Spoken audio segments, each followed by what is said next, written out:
నువ్వు ఎంత ఎత్తుకు ఎదిగినా కానీ ప్లీజ్ బీ హంబుల్. ఎలా ఉండాలి? ఒదిగి ఉండు. ఎంత ఎత్తుకు ఎదిగినా కానీ ఒదిగి ఉండు. నువ్వు అహంకారం నీ దరిచేననే బాగు. నువ్వు గొప్ప స్థాయికి వెళ్ళిపోయావు, అహంకారం వచ్చింది, భూమి మీద పడిపోతావు, పాతాళానికి పడిపోతావు అహంకారంతో. ఎలా ఉండాలి? హంబుల్నెస్ ఉండాలి. నీకు ఎన్ని తెలివితేటలు ఉండని, నీకు ఎన్ని కోట్లు ఉండని, నీకు ఎంత అందం ఉండని, నీ దగ్గర ఎంత బలం ఉండని, బీ హంబుల్, బీ హంబుల్. ఒదిగి ఉండు, ఎదుటి వ్యక్తిని గౌరవించు, అహంకారాన్ని తెచ్చుకోబాకు. అప్పుడు నువ్వు నెంబర్ 1గా ఎదుటి వ్యక్తి మనసులో నిలబడిపోతావు. అవునా? ఉదాహరణకి డాక్టర్ ఏపీజే అబ్దుల్ కలాం గారిని చూసుకున్నట్లయితే ఏ స్థాయి నుంచి వచ్చారు? మారుమూల ప్రాంతం, చదువుకోవడానికి డబ్బులు కూడా లేవు. అలాంటి ప్రాంతం నుంచి ఒక్కొక్క అడుగు వేసుకుంటూ ఏ స్థాయికి వచ్చారు?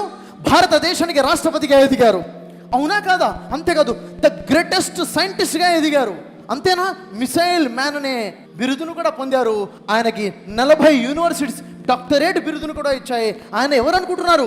భారతరత్న, పద్మభూషణ్, పద్మవిభూషణ్ అవార్డులు పొందారు. కానీ ఎంత హంబుల్నెస్గా ఉండేవారు తెలుసా? ఎంత హంబుల్నెస్గా ఉండేవారు.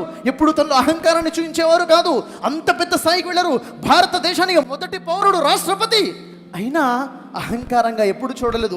ఎప్పుడు అందరితో పాటు కలిసి కూర్చునేవారు. ఎక్కడైనా ఫంక్షన్కి చీఫ్ గెస్ట్గా వెళ్తే వాళ్ళు స్పెషల్ చైర్ ఏర్పాటు చేస్తే వెంటనే తీయించేసేవారు. అందరితో పాటు సమానమైన చైర్స్ ఎంచుకొని కూర్చునేవారు. అంత హంబుల్నెస్.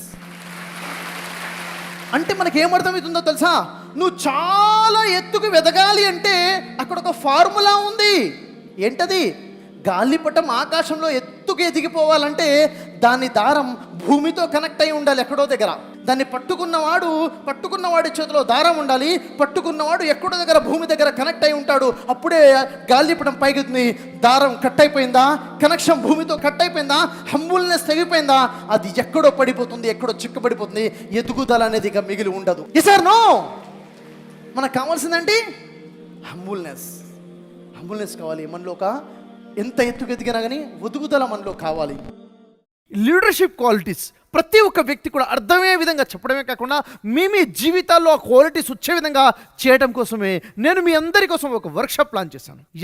ఇదే నెల నవంబర్ నెల 15వ తేదీన ఆదివారం రోజున మార్నింగ్ 11:30 నుంచి 2 గంటల వర్క్షాప్ 1:30 వరకు జరగబోతుంది.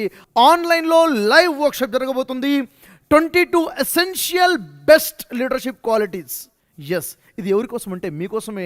ఈ లీడర్షిప్ క్వాలిటీస్ వర్క్షాప్ మీరు మిస్ అవుతున్నారంటే చాలా పెద్ద అద్భుతమైన అవకాశం మీరు మిస్ అవుతున్నారని. My dear friends, very good news. చాలా అద్భుతమైన శుభవార్తతో ఈరోజు మీ ముందుకు వచ్చాను. ఏంటా శుభవార్త అనుకుంటున్నారా? ఏ వర్క్షాప్ అయితే 2 days workshop change your future అనే వర్క్షాప్ జనవరి నెలలో మరియు ఫిబ్రవరి నెలలో 2020లో జరిగిందో అదే వర్క్షాప్ 3rd బ్యాచ్ మళ్ళీ స్టార్ట్ చేయబోతున్నాము. రియల్లీ అద్భుతమైన వర్క్షాప్. ఇప్పటివరకు ఎంతమంది అయితే ఈ వర్క్షాప్లో అటెండ్ అయ్యారో వారి జీవితాల్లో మార్పు వారు స్వయంగా చూశారు, వారితో పాటు ఉన్నవారు చూశారు. ఈ చేంజ్ యువర్ వర్క్షాప్ ఎవరి కోసం అంటే వింటున్న మీ గురించే, ప్రతి వ్యక్తి గురించి. నేను ఇప్పటివరకు ఆర్గనైజ్ చేసిన ప్రతి వర్క్షాప్ గురించి నేను మాట్లాడుతూ వెళ్తే అన్నిటికన్నా ఫస్ట్ ప్లేస్లో ఇంపార్టెన్స్ ఇచ్చే వర్క్షాప్ ఏదైనా ఉందంటే change your future 2 days workshop.